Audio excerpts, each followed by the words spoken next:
اصل میں جو پروگرام ہے، میں پہلے ذرا تمہید نرس کر دوں، یہ ہم صرف واقف ہیں روزہ دن کا اور رات کو 1 گھنٹے کی تراویح. یہ بہت بڑا مغالطہ ہے، بہت بڑا مغالطہ ہے، بہت بڑا مغالطہ ہے. روز اصل میں رمضان کا پروگرام کیا ہے؟ دن بھر کا روزہ اور رات کے اکثر حصے کو قرآن کے ساتھ لے کر جاگنا. لیکن حکمت خداوندی نے پہلے حصے کو تو فرض کیا ہے، دوسرے کو فرض نہیں کیا، اس کو ترغیب اور تشویق پر چھوڑ دیا ہے. لیکن اس کی جو اہمیت ہے میں چاہتا ہوں کہ پہلے اچھی طرح اس کو سمجھ لیں آپ. دیکھیے پہلی حدیث اس میں ہے ان سلمان الفارسی رضی اللہ تعالی عنہ قال خطبنا رسول اللہ صلی اللہ علیہ وسلم فی آخر یوم من شعبان. حضرت سلمان فارسی سے مروی ہے، انہوں نے فرمایا کہ خطبہ ارشاد فرمایا ہمیں اللہ کے رسول نے صلی اللہ علیہ وسلم شعبان کے آخری دن. فقال، آپ نے ارشاد فرمایا، یہ خطبہ طویل ہے، میں نے صرف شروع کے چند جملے یہاں نقل کیے ہیں. یا ایھا الناس قد اظلکم شہر عظیم، اے لوگوں تم پر ایک بہت عظمتوں والا مہینہ سایہ فگن ہو گیا ہے. دیکھیے سایہ فگن سے وہ انگریزی کا محاورہ آپ کے ذہن میں آنا چاہیے، coming events cast their shadows before. ابھی رمضان شروع نہیں ہوا ہے، شعبان کا آخری دن ہے، تو وہ کمنگ ایونٹ جو ہے رمضان مبارک اس کا سایہ آ گیا ہے تم پر. اس لیے حضور نے وہ لفظ استعمال کیا قد اظلکم، ظلال کہتے سائے کو. قد اظلکم شہر عظیم، بڑی عظمت والا مہینہ ہے.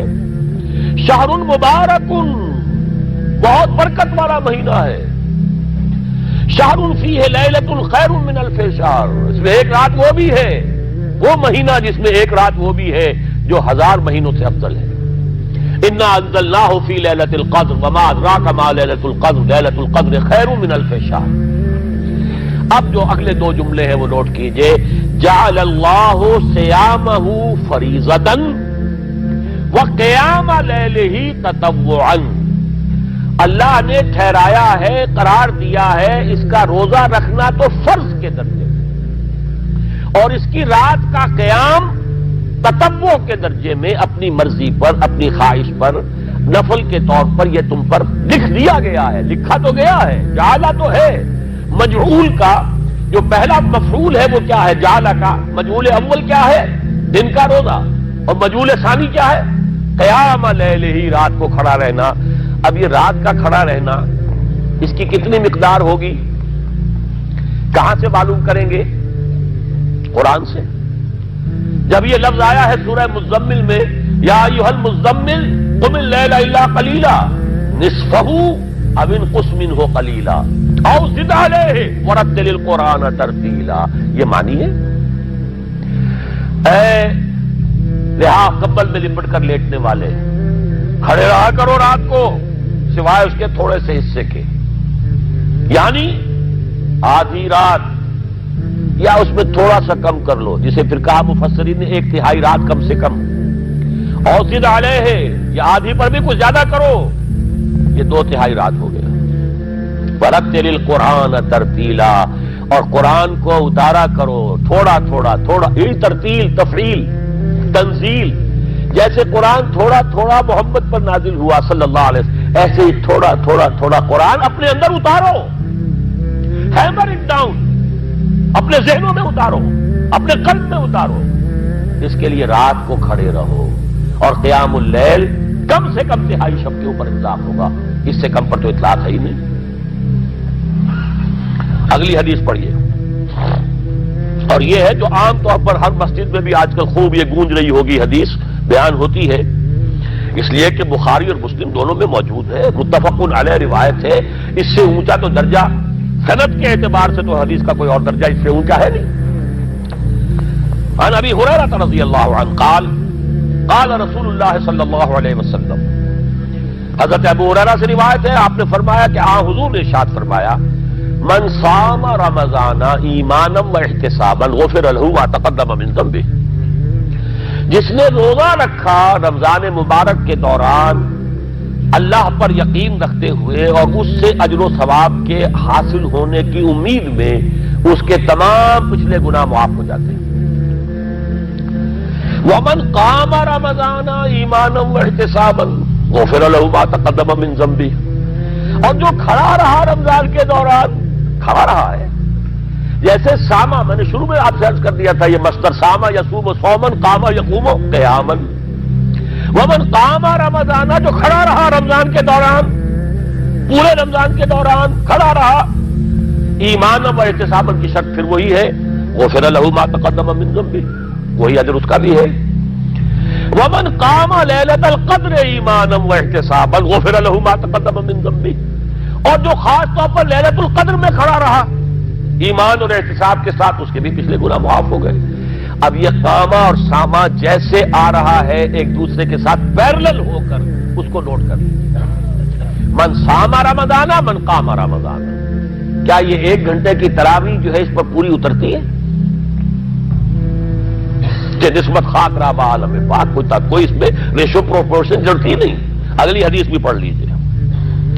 یہ وہی آگے عبداللہ ابن عمرو بن العاص رضی اللہ تعالی عنہما، جن کے بارے میں نے عرض کیا تھا، بہت ہی زاہد منش، بڑے عابد، ہر روز روزہ اور پوری رات نماز پڑھتے تھے، وہ راوی ہیں اس کے۔ عن عبداللہ ابن عمرو رضی اللہ عنہما ان رسول اللہ صلی اللہ علیہ وسلم قال الصیام والقرآن یشفعان للعبد، روزہ اور قرآن دونوں بندے کے حق میں شفاعت کریں گے۔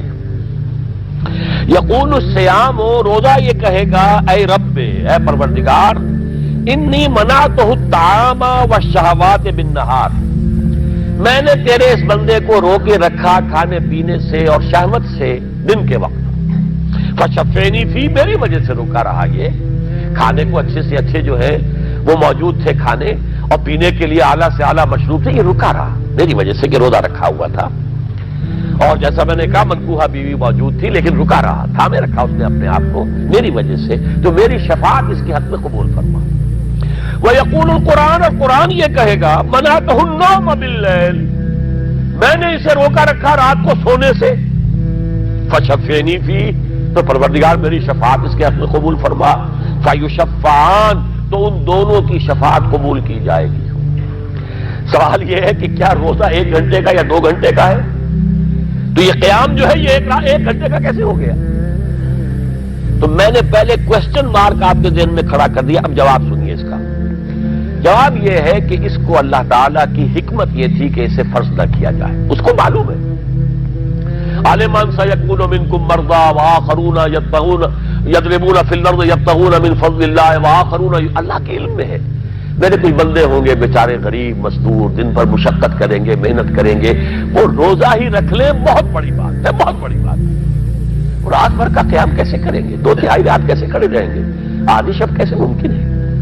لہذا فرض نہیں کیا، حضور نے بھی فرض نہیں کیا، نہ اس کو آپ نے لازم کیا، نہ اس کے لیے وہ زوردار جو لوگوں سے کہا کہ ضرور پڑھو، چھوڑ دیا پڑھو، اور سب لوگ پڑھتے تھے اپنے طور پر۔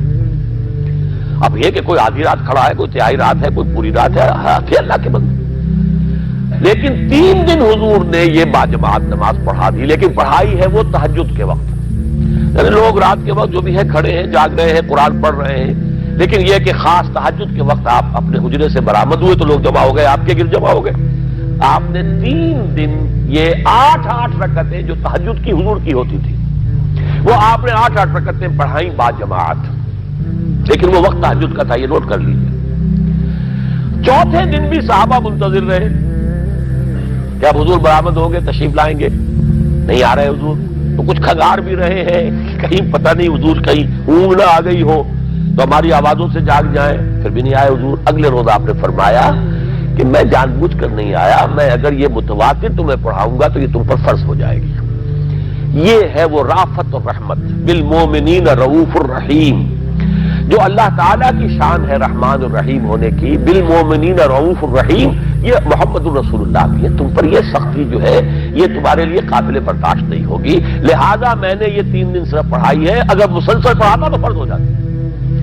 یہاں تک تو ہے حکمت نبوی کا معاملہ، اب آیا حکمت صحابی یا حکمت خلیفہ راشد۔ یہی معاملہ رہا حضور کی حیات طیبہ کے دوران، یہی حضرت ابوبکر رضی اللہ تعالیٰ عنہ کی خلافت کے دوران، یہی حضرت عمر کا بھی ابتدائی دور۔ لیکن دور خلافت عمر فاروق کے دوران یہ واقعہ آیا کہ حضرت عمر داخل ہوئے مسجد میں، دیکھا رات کے وقت ابھی کوئی باجماعت تراویح کا کوئی انتظام نہیں تھا. آپ نے دیکھا کچھ لوگ مسجد کے اس کونے میں کھڑے ہیں، ایک حافظ ہے، ساتھ تو حافظ نہیں ہوتے تھے نا، تو کوئی حافظ ادھر، انہوں نے 5 6 7 8 آدمیوں نے کسی حافظ سے گزارش کی، وہ انہیں قرآن سنا رہا ہے، وہ کھڑے سن رہے ہیں. کوئی دوسرے کونے میں ایک دم گٹا ہے کہ اس میں تیسری طرف ہے، کہیں ہے، تولیوں کے اندر لوگ جو ہے وہ قیام اللیل کا حق ادا کر رہے ہیں. آپ نے فرمایا کیا ہی بہتر ہو کہ یہ سب جمع ہو جائیں کہ امام کے پیچھے، اور پھر یہ کہ اسے عشاء کے ساتھ متصل رکھ دیں، تاکہ جس کو کہتے ہیں عربی میں ما لا یترک کلہ لا یترک کلہ، اگر کوئی شے کل کی کل حاصل نہیں ہو سکتی تو کوئی شخص بھی مسلمان بالکل محروم نہ رہ جائے، کم سے کم یہ 20 رکعت تراویح تو پڑھے اور قرآن سن لے، تاکہ کسی نہ کسی درجے میں تو اس کا بھی حصہ ہو جائے اس کی برکات میں سے. یہ ہے حکمت حضرت عمر فاروق کے فیصلے کی. اور چونکہ حضور نے فرمایا علیکم بسنتی و سنت الخلفاء الراشدین المہدیین، تم پر لازم ہے کہ میری سنت کو اور میرے خلفاء راشدین کی سنت کو مضبوطی سے پکڑو. یہ وجہ ہے کہ فقہاء اربعہ جو ہیں ہمارے، وہ سب کے سب اس کو واجب کے درجے میں رکھتے ہیں، اس لیے کہ یہ فیصلہ حضرت عمر کا ہے. عمر خلیفہ راشد ہیں رضی اللہ تعالی عنہ، لہذا یہ نظام بن گیا تراویح کا. اب میں اس کی نفی نہیں کر رہا، لیکن جو شخص سمجھتا ہے کہ اس سے اصل حکمت اور غرض و غایت پوری ہو گئی، وہ مغالطے میں مبتلا ہے. یہ تو علی الاقل کم سے کم اس درجے میں کہ ہر مسلمان کم سے کم اس درجے تک تو جو ہے وہ کچھ نہ کچھ حظ حاصل کر ہی لے، اور وہ اس سے محروم نہ ہو بالکل ہی. ما لا یدرک کلہ لا یترک کلہ، اس درجے میں حضرت عمر کا فیصلہ ہے، اور اسی کی وجہ سے ہمارے خلفاء، ہمارے جو ائمہ اربعہ انہوں نے قبول کیا ہے. اور یہی اس مسئلے کا حل ہو جائے گا. جو اہل حدیث حضرات اس کے اوپر جو ہے چیلنج بھی شائع کرتے ہیں، کوئی ثابت کر دے حضور سے 20 رکعتیں تو ہم اتنے لاکھ، ہم بھی کہتے ہیں کہ حضور سے ثابت نہیں ہے. کون کہتا؟ دعویٰ ہی نہیں. یہ تو حضرت عمر کا فیصلہ ہے. حضرت عمر کا فیصلہ، خلیفہ راشد کا فیصلہ، اس کو امت نے قبول کیا ہے، لہذا وہ نظام ہے، رہے گا.